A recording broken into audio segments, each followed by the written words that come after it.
Hi everyone, welcome. I'm preparing to check in on these two yellow buckets. If you look closely, the label shows that these have African night crawlers in them. ANC is my abbreviation for African night crawler. And as you can see, I've got a pretty good assortment of different things for them today. And it's been 12 days since we last fed these little guys. 12 days ago, they hit their 100th day in service. And up until that time, bucket number 2 had been sort of fasting. For 7 weeks, we gave that system no food. Prior to that period, we had filled it up with all kinds of bedding, sprinkled with some worm chow, then it was just left to sit. So this system for 49 days received nothing, so 12 days ago we brought it back online with feedings, gave it a good hearty feeding along with bucket number 1. Both systems were fed. But during that time, bucket number 2 fell behind a little bit. It's only been fed 7 times now so far, compared to bucket number 1, which has been fed 11 times so far. Not much you could do about that at this point. It was a little test, so it will always be a little bit delinquent from the perspective of how many feedings it's received over its lifetime. Although if you think about it, we did stock it up with tons of leaves and stuff, so they had stuff to eat. It was just different stuff for them to eat. And peas. They had peas. So I'm going to get in here, rearrange things on the table, slip on a glove, and we're going to get to feeding them. Let's start with bucket number 1. Well, it looks like bucket number 1's top covering of paper towel was pretty popular and got nibbled away for the most part. I'm just glancing over into bucket number 2, where it looks like the top covering of paper towel has more or less survived unscathed. Oops, so not sure what that exactly means. Perhaps we'll see more when we get over into bucket number 2. The aim over here in bucket number 1 during those 4 check-ins and feedings, that bucket number 2 was denied. It sort of had a mission which was to try to catch up with bucket number 2 with respect to giving it a whole lot of bedding each time to see if we can catch up to putting in as much bedding as what bucket number 2 got prior to the set it and forget it test that we ran. So we were constantly given this system leaves, since leaves were what we used as the bedding to top off bucket number 2. It seemed like, sticking with leaves over here in bucket number 1 as the form of bedding on each check-in was the best way to try to remain consistent to a certain degree. This looks like the skin of some cantaloupe melon. I gotta tell you, the material in the system's looking really nice. There is a lot of castings piling up and very little residual bedding, despite the fact that we kept piling it in during each check-in. And I must say, we were kind of expecting to see a lot more of the leaves broken down over in bucket number 2 when we finally dug into it 12 days ago after ending the set it and forget it test, but we were kind of caught off guard and surprised to see how much of the leafy matter that we had stocked the bucket up with had remained. Wow, there's some pretty muddy stuff collecting down at the bottom of this system.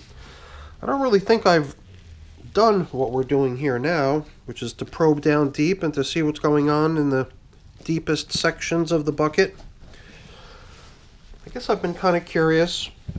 And since we haven't done it yet, it seemed like an opportune time to really explore.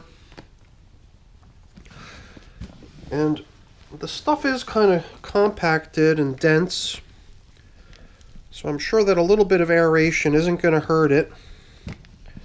In fact, it'll probably do it some good. Perhaps even mixing in some of the less sticky and muddy material from higher up down into the lower end of the bin. It is a little bit awkward, I must say, working in such a confined space when you're used to working in somewhat larger containers. If you're a regular here, you'll know that I usually use these plastic bus boxes, kind of like what you see in the restaurant when they come to clean off a table. And those things provide a nice open, surface to dig down into, and they're certainly not as deep as what we've got going here. So if we want to dig down deep, we got to sort of pick one little section and dig down deep and then excavate, utilizing what little space we have remaining to stack up the material. I think this is probably a very good thing for this system, is to aerate the entire contents of it, stirring stuff around. I still get this feeling like bucket number 2 is not quite as mature as what's in bucket number 1 here. It just has a lot more leafy matter, or at least it did 12 days ago when we finally got in there to give it its first feeding after 7 weeks of being forgotten about and sort of semi-neglected. So if we were to try to stir that up, I'm sure we would probably also encounter a little bit of more heavily worked material down low, but there's a whole lot more leafy matter with which we can sort of dilute it, if you will. I gotta say, there's lots and lots of worms everywhere. And it's not too surprising that they're really enjoying that stuff that's down low, since it is a little bit more damp than what's up high here. But I think we've managed to stir it around a little bit and kind of combine a little bit of less damp stuff in with the really sort of sticky, muddy stuff that we excavated from down low. I think the aeration of the material is probably going to be beneficial as well. Hopefully the worms appreciate that too. Because, you know, when the worms breathe, they don't do so the same way you and I do. They breathe through their skin. And their systems are geared up to extract the oxygen that their bodies need from the moisture that they come in contact with. So when they I guess when they're down in the material that's down low in a system like this that's not really getting aerated much, I kind of wonder if they're sort of dealing with the deficiency in the oxygen supply. So I kind of went around the edges and the corners, but I didn't really excavate the very middle. I thought I'd see if I can at least probe down a little bit and pull some up from the very middle. Here again, lots and lots of wormies hanging out. It's nice to see.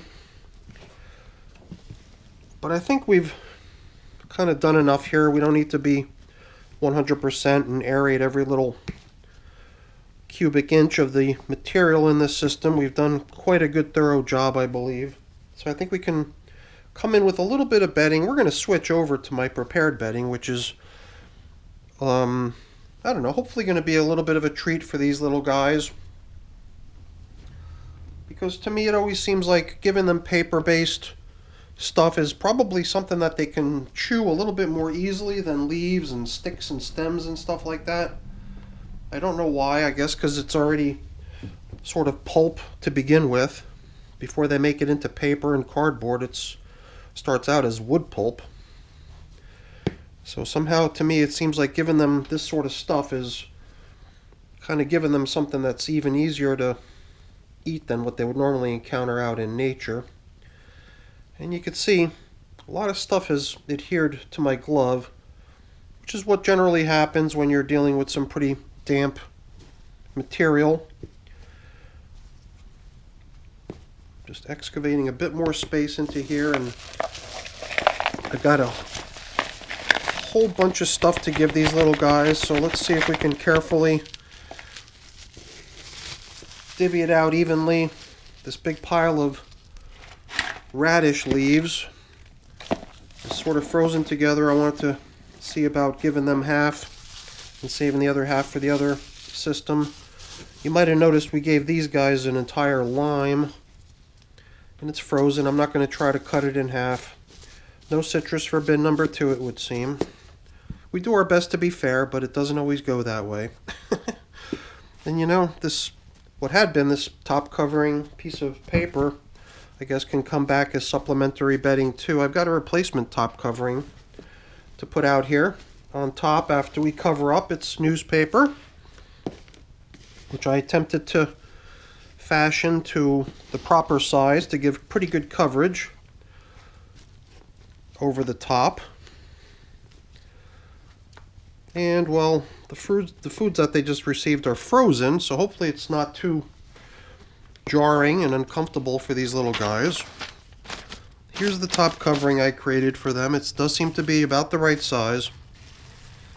And then this piece of plastic bubble wrap appears to have been doing a really nice job forcing the recirculation of the moisture in here. But I think we're ready to move on to bucket number 2. So let's move these little guys aside.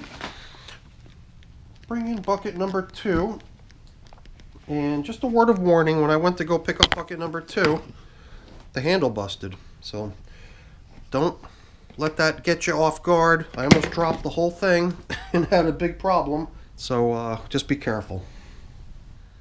So let's take a closer look. As you can see, top covering piece of paper towel that they'd received over here just somehow wasn't as popular as it was in bin number 1 or bucket number 1. Maybe it's because of all these loose leafy bits of bedding material that allowed for a good bit of airflow to get within itself and dry out, and then I guess also leave the top covering a little bit drier than it was in bucket number 1. And you know, when things get dry, worms can't breathe and they don't go there. So I'm going to try to give a similar stir up of the material here. It was very interesting to see how things down low in bucket number 1 looked. We've not yet gone so thorough in exploring the contents of these systems yet as we just did in bucket number 1, and it did seem kind of interesting to see how many worms were throughout all the material in bucket number 1. Over here in bucket number 2, I'm kind of assuming that the majority of the worms might be down low. I don't know why, but that's just sort of my instinct here, and it might be because when we checked in here last time 12 days ago to finally give them some food, it felt to me like we weren't really bumping into a great number of worms and we didn't probe too deep. And I still sort of assumed that since we had launched both of these systems with an equal number of worms, or what we assumed to be a fairly equal number of worms, that the reason we weren't bumping into many was because they might have been just a little bit too deep for us to encounter.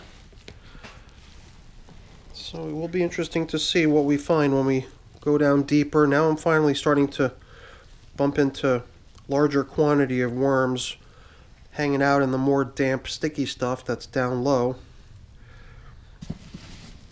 I guess the absence of airflow results in moisture not being able to escape the system and evaporate out.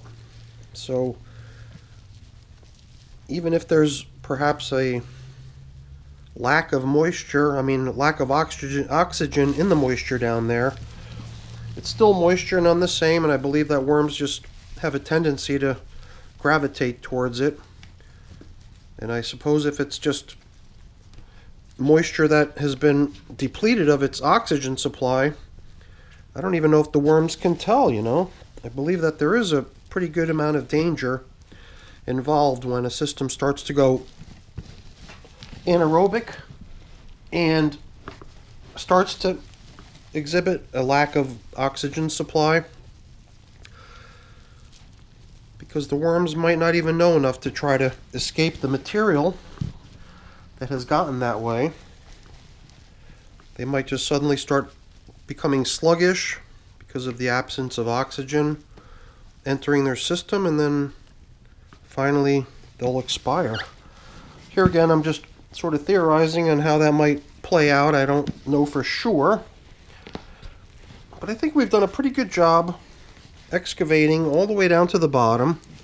I'm pretty sure I hit bottom on a couple occasions there, so I'm thinking we can sort of backfill that large hole that we excavated, and we'll try to do a little bit of a similar excavation on the opposite side. Here in bucket number 2, I just don't have quite as much available space to work. So I'll have to be careful. Here again, I'm seeing a good number of worms hanging out in this damp, leafy matter. They look quite content. We'll try to stir up a little bit more of it, but we're not going to go crazy since I don't really have room enough to stack stuff, and I'm already beginning to toss things over the edge and out of the bucket, which I don't want to have happen. But before we finish here, I thought it would be good to see if I can at least try to reach bottom and at least stir up some of the material, possibly combine it with some of this leafy matter that's out here near the surface. And my gloves are not really doing a wonderful job protecting my forearm. I'm getting a little bit soiled here, and that's fine. I'm not too worried about it.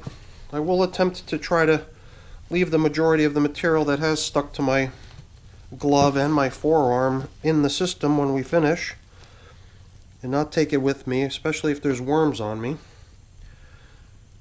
But I think we've done a sufficiently thorough job tilling up some of the stuff that was down low, bringing it up high, aerating as much of it as we could.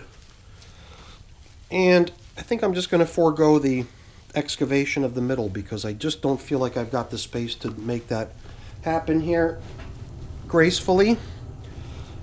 I'm not willing to go overboard and end up with a bunch of material all over the bench and on the floor, but I will try to excavate a little bit of it at least just to see where things stand. I did kind of assume that down the middle, these worms that have not seen any food in 7 weeks during their set it and forget it test would be in the middle where we last fed, still working to polish off whatever it is that we gave them. I'm assuming part of it must have been cantaloupe melon, since we found some cantaloupe rind over in bucket number 1, but here, I don't know, I don't think I've seen much, if any, leftovers yet. This looks like it might have been an old top covering newspaper that was just reused as bedding down in the feedings. But I think it's time to open up a little bit of a hole so we can drop in their feeding. I'm sort of reluctant to add bedding the way we did in bucket number 1, but I would like to at least add a little bit. But you know what? Since we've got this top covering paper towel, which is still in quite good shape, I think I'm going to begin by trying to return a lot of this stuff that's stuck to my glove back down into the bucket. And then we'll proceed with stocking up their food supply. And you know what? We've got a new cover, so why don't we turn this into bedding down in the feeding zone too. And like I said, we're going to give them just a little bit of this prepared shredded paper cardboard mix. I dropped some on the floor here. Let's fetch that too before it sticks to my shoe and I end up tracking it through the house. And then we could plop in today's feeding. So once again, a whole bunch of radish leaves, a good number of tomatoes from my garden. I'm finally kind of approaching the end of my collection of tomatoes that I picked when the first frost came, and I pulled all the fruit off all my plants in my garden. And a great many of them have ripened, but some of them just weren't looking too good and have since been sort of demoted to being worm food instead of being kept around as human food. And I can't remember, did we add grit to the feeding over in bin number 1? Chances are during our 4 additional feedings and check-ins of bin number 1, we probably did give them grit on 1 or 2 occasions. I can't remember at this point, but at this point we're going to treat the application of grit over here in bucket number 2 as sort of a little bit of a catch-up, and I'm not going to worry too much about going back to bin number 1 or bucket number 1 to give them any, because I think they're probably okay. Perhaps next time if I come out here with stuff to give both bins, I'll remember to give it to both bins rather than forgetting, which sort of is one of my traits. So I think we're done here. Let's get things covered up and put away. But before I do that, which is stuff that's kind of boring and I'm not going to keep you around for that, let me just say thank you. Thank you so much for watching. Hopefully you enjoyed the video. If you did, as always, please don't forget to leave me a quick thumbs up before you go. That's always really appreciated. And if you haven't done so already, please also consider subscribing to the channel. That's very much appreciated as well. Alright everyone, thanks so much for watching. Have a great day. Bye now.